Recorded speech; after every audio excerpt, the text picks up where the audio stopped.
Hello, everyone. As Sunil was explaining, we're kind of seeing a whole new world of AI-enabled and automated art be created. It's been 60 years since the first ever piece of AI-created music was composed, but since then, it's been incredibly difficult to teach machines to be creative. We're starting to see a few examples. Sunil gave some. One of my favorites is that Tony Kaye, the director of American History X, is planning to hire a AI robot actor for his next movie. We even have Amazon's Alexa now can pipe artificially intelligently created music into your homes. It does happen to be absolutely terrible, but at least she's making the effort. I want to ask Christopher first about this idea of artificially intelligent music.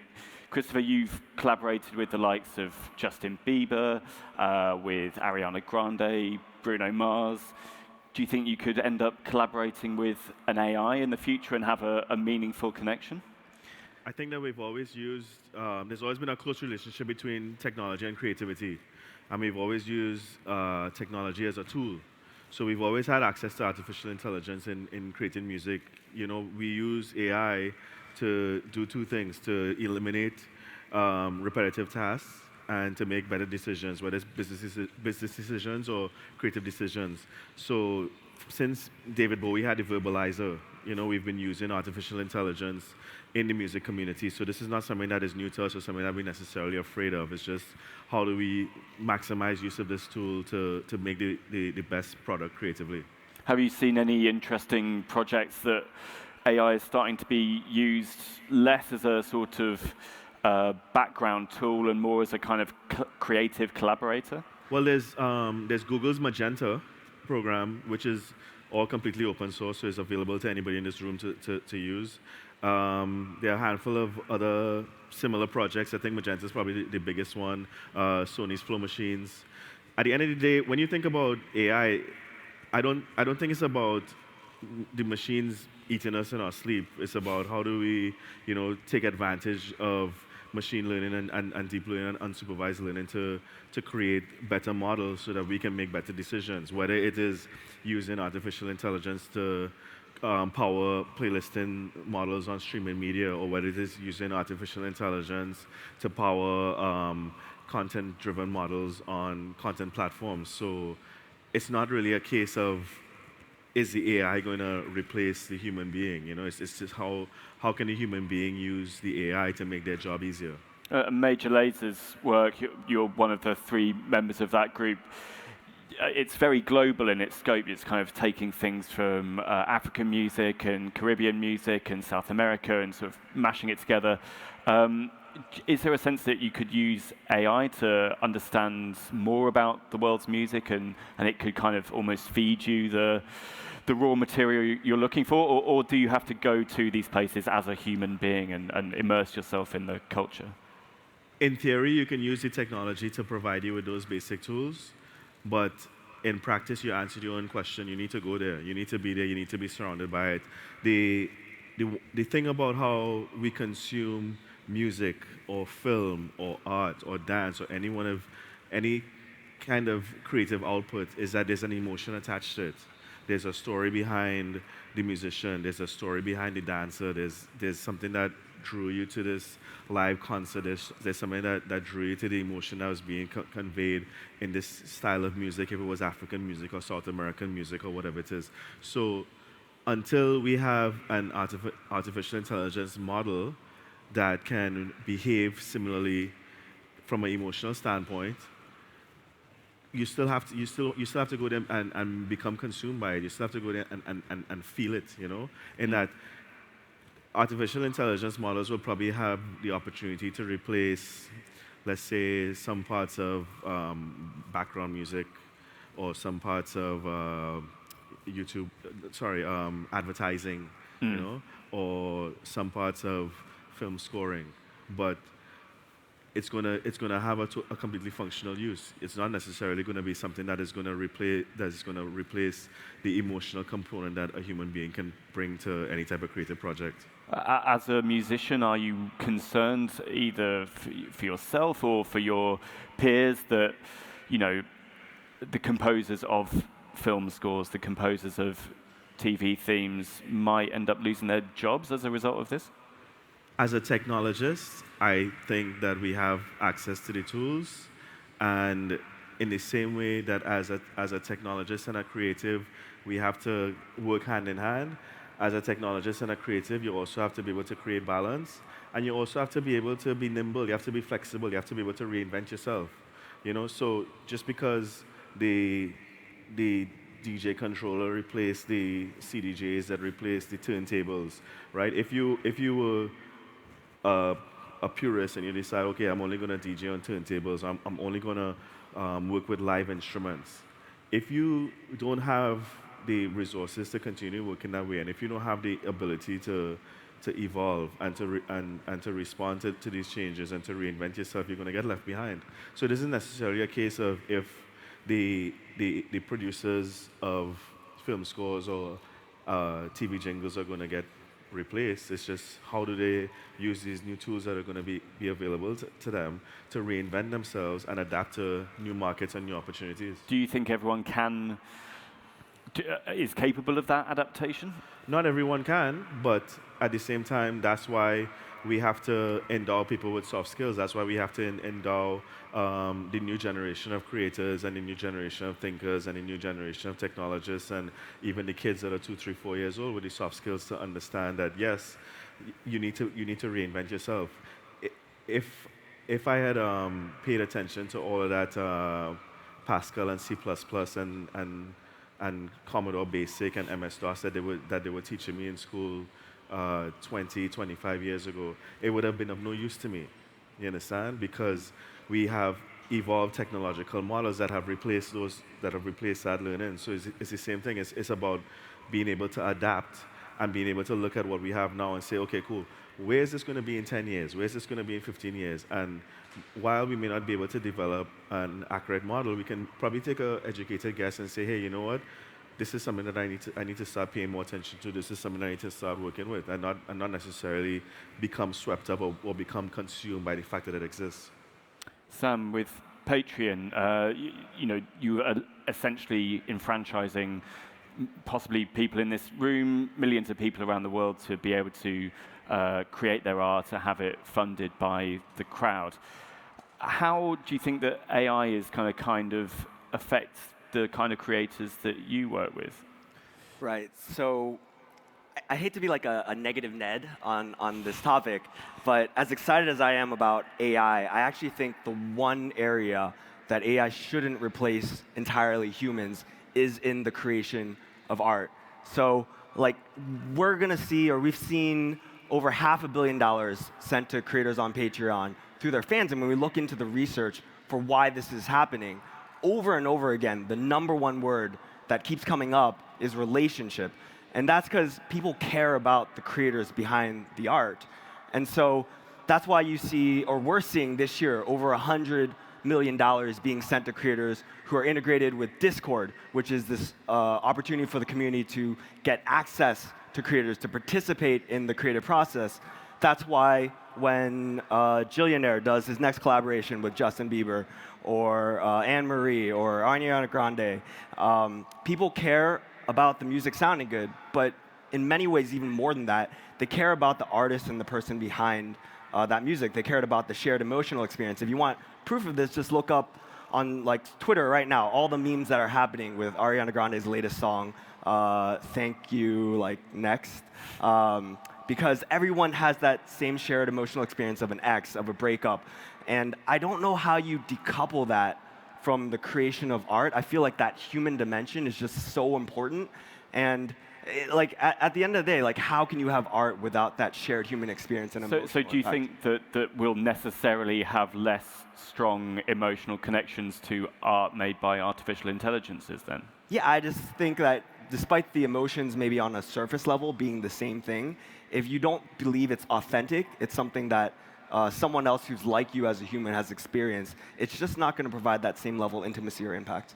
As it kind of evolves, as it matures, this kind of artificially intelligent art, do you think we'll start to see artificial intelligence making art for itself? Kind of not really caring about the human viewer, and rather just as a painter who's just making paintings in their garret bedroom for themselves would do. Are AIs just going to start making stuff in and of themselves?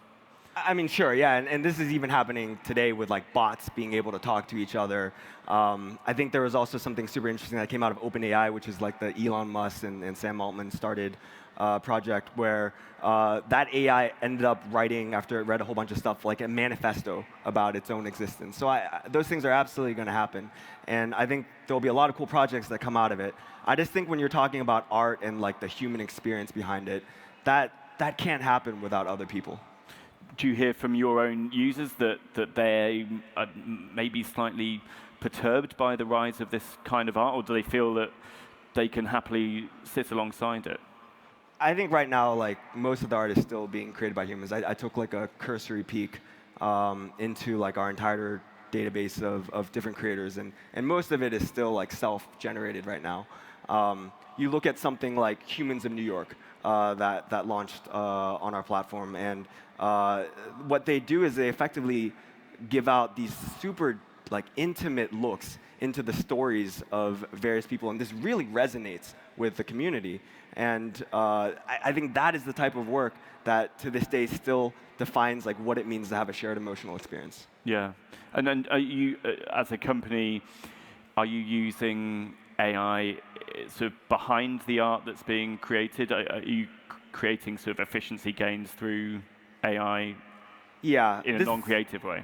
This is an area I think AI can be super helpful, which is like you can't connect directly with everyone, and so figuring out ways to sort of scale out interactions or your personality that are still authentic is something I think AI is a really well situated to help in. And are you finding your company is becoming sort of more efficient purely on a sort of back-end level through AI? And is that really where it will ultimately belong? Yeah, we want to be careful because, again, as I mentioned already, like the human aspect is so important. You can fall into this trap where you look at like YouTube, and a lot of people define that by the algorithm or something like that. And we want to make sure that at the end of the day, we're facilitating real human connections with creators and their community. Mm. And Christopher, what do you think about this idea of the sort of the value that we place onto art made by AI? Like, do you think that we'll ever kind of value it in the same way that we do a song that's been written on the piano by a human? It comes down to what your value system is.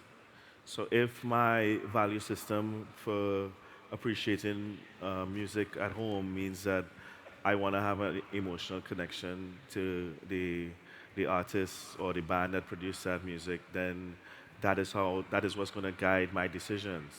If I have a value system that requires me to have an emotional connection or some type of relationship to a painter or a film director or any one of those things, that's what's going to guide my decisions.